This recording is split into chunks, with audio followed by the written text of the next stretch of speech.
A DMT and methamphetamine trip report, posted to RDMT by the user Niet Zovac. So I'm an almost daily user of intravenous methamphetamine. It has been my drug of choice for the last 4 years. I'm 31 years old currently. Prior to my meth use, I was mainly a pothead, and would do psychedelics once every couple of months. Now, I've always liked to push the limits of any substance I used. I'd smoke a quarter oz of weed a day.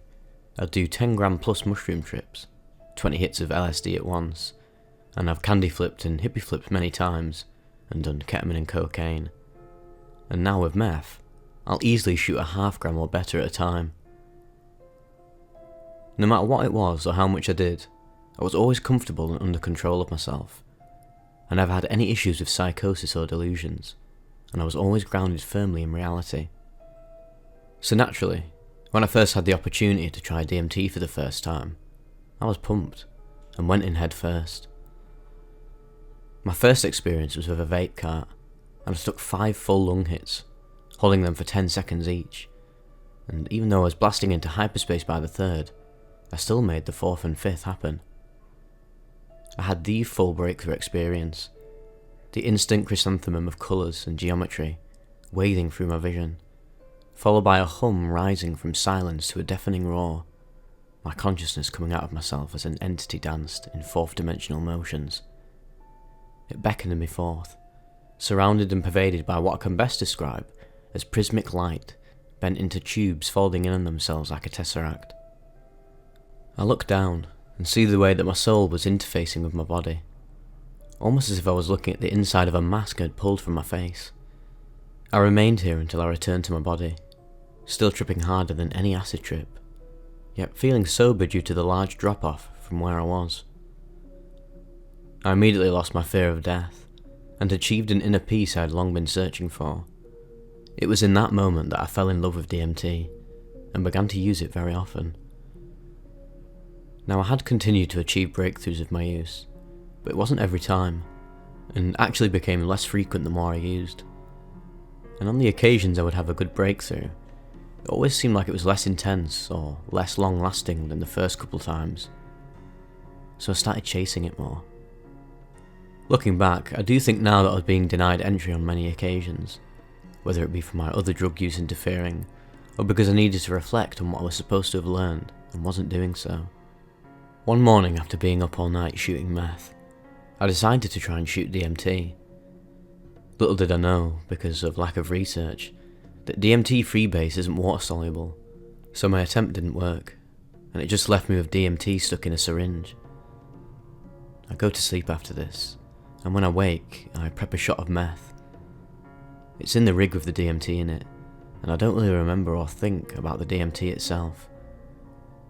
As it turns out, meth in solution with water can dissolve DMT and bring it into solution as well.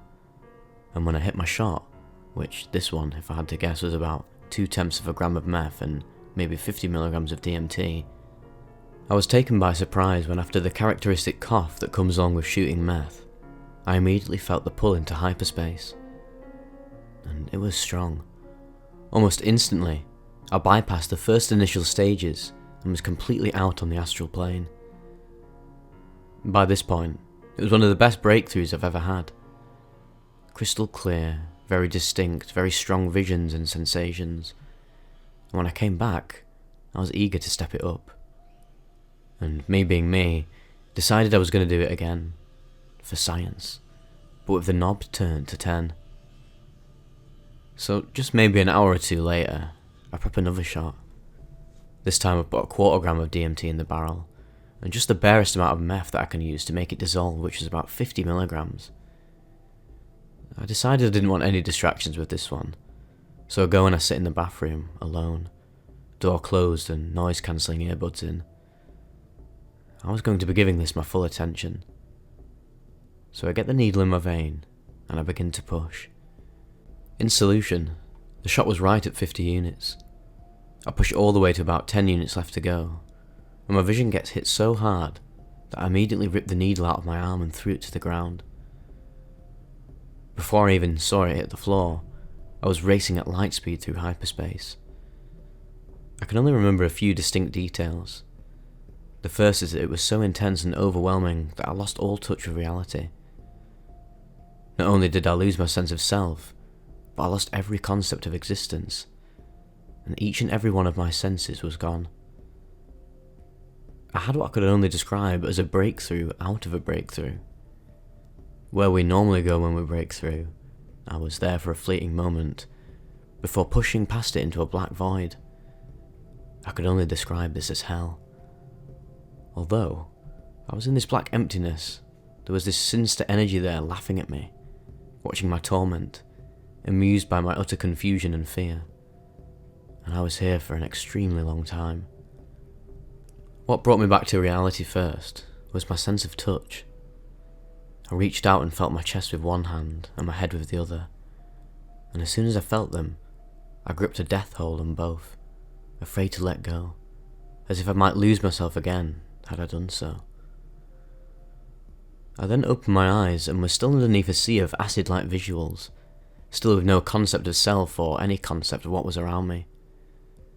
I felt small and stupid, as if I was a human, now forced into the body and mind of an ant.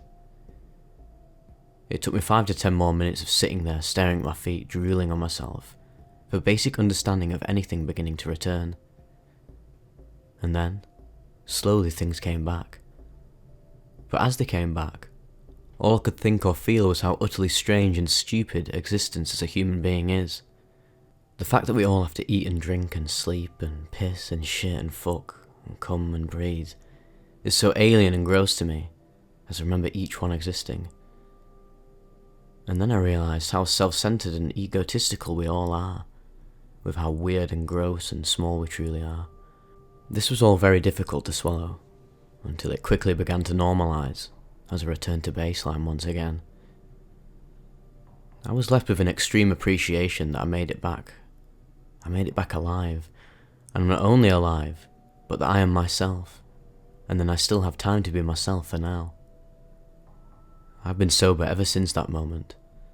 I've gone cold turkey off everything. And not because of fear, but because there is no longer any drive within me to use anything. Just being alive and being myself, my sober self, is what I truly desire in my heart now. Now I feel like in the future, I may use drugs again, and I may even do DMT again, but I will never do it to that extreme that I did that day. However, for now, I am content and I am at peace. I will say, I don't recommend anybody do what I did, but if you do for some reason, just know that going into it will be a completely life-altering experience, one that someone even as mentally strong and experienced as myself almost didn't come back from. So do this at your own risk. Well, that was a seriously unconventional trip report. I've never heard of anyone combining DMT and meth, let alone using DMT intravenously, which somehow ended up working when combined with the meth. That's really peculiar. Never heard anything like that before. It was interesting how he sort of experienced more of the DMT than the meth itself. Obviously, it will have absolutely influenced the trip, but the DMT was definitely the sort of prevalent substance that had the effect on the experience, I'd say. He sort of goes to the classic void type experience, one of the many sort of realms, if you want to call it, that people end up on psychedelics. A lot of people have experienced this black void and this sort of weird amused entity, this sort of jester type being, obviously appearing magnitudes more intelligent and powerful than like our human selves. Each time someone encounters this entity or jester-like creature, and whether it's a projection of the self or a real creature or being, we can discuss that forever, but the point of it, when we get to the bottom of it, is that they seem to be mocking people based upon their sort of life experiences where they've gone wrong, in a jokey sort of sinister sense, but also sort of there's like an air of them supporting you in a way where it's sort of like mocking you so much that you break out of these cycles. So I mean, obviously with this guy, he's gone cold turkey, and for someone who, what was he saying, he did shoot up like, was it shooting 0.5 G of meth a day, from doing that to going cold turkey, I think, mate, fair play, that must have been a very profound experience for him. It obviously worked out big time in that regard. So, yeah, that's pretty decent, that. Oh yeah, this is also probably the perfect time to recount this dark secret from my past, where I accidentally ended up doing meth, just the once, and I didn't want to do it at all, really. I always thought to myself, nah, that sounds absolutely horrible, so I never would think, like, oh, let's just do this. But what happened was, I used to know this Slovakian farmer who lived near the town near me, just on this estate, and my mate ended up, I don't even know how they ended up linking up, but they got mates, and then he moved in with him, and things took a turn for the worse when it turned out he was actually a meth cook as well. I think he was, or maybe sold it. Can't remember the specifics. This was in like 2015. Hey, mate, that's a lifetime ago. And it was just in the infancy of my substance abusing career, and I literally just was like, oh, I'll just do anything. Like, I didn't really know much. No, I just did anything willy-nilly. I was like, I just want to experience as many mind-altering chemicals as possible. Absolute pure substance hedonism, basically. I thought I was like some sort of Hunter S. Thompson type character. Absolute muppet, me. But yeah, basically, turned up there and they were all absolutely tweaked out, and I was just wondering what they were on. I didn't really know what was going on. And then my friend, the Slovakian, oh, that's probably the worst Slovakian accent ever, but he offered me this light bulb with this little crystal in it, and obviously, I think at the time I thought it was DMT. Obviously should have put two and two together, considering that they're absolutely all rattling their heads off. And yeah, I ended up smoking it, and it was meth. I was like, it is meth, my friend. Again, sorry to any Slovakians who had to hear that. But yeah, I remember it didn't hit me that hard, but I was pretty tweaked. I got more of like, I didn't really feel like I was on a stimulant like cocaine, because obviously a lot of people say it's just like cocaine times 1,000, but it was more subtle. It was just the weird after effects that I got later. I started getting like, I just became really paranoid, and I thought I kept seeing like figures in shadows and that, which is strange, because like, whoa, it was just one-time usage. And it's strange because I didn't really get any of the stimulation at all. It wasn't a very memorable experience, but the act of taking it is very memorable because I was just like, yep, may as well smoke this light bulb, I guess.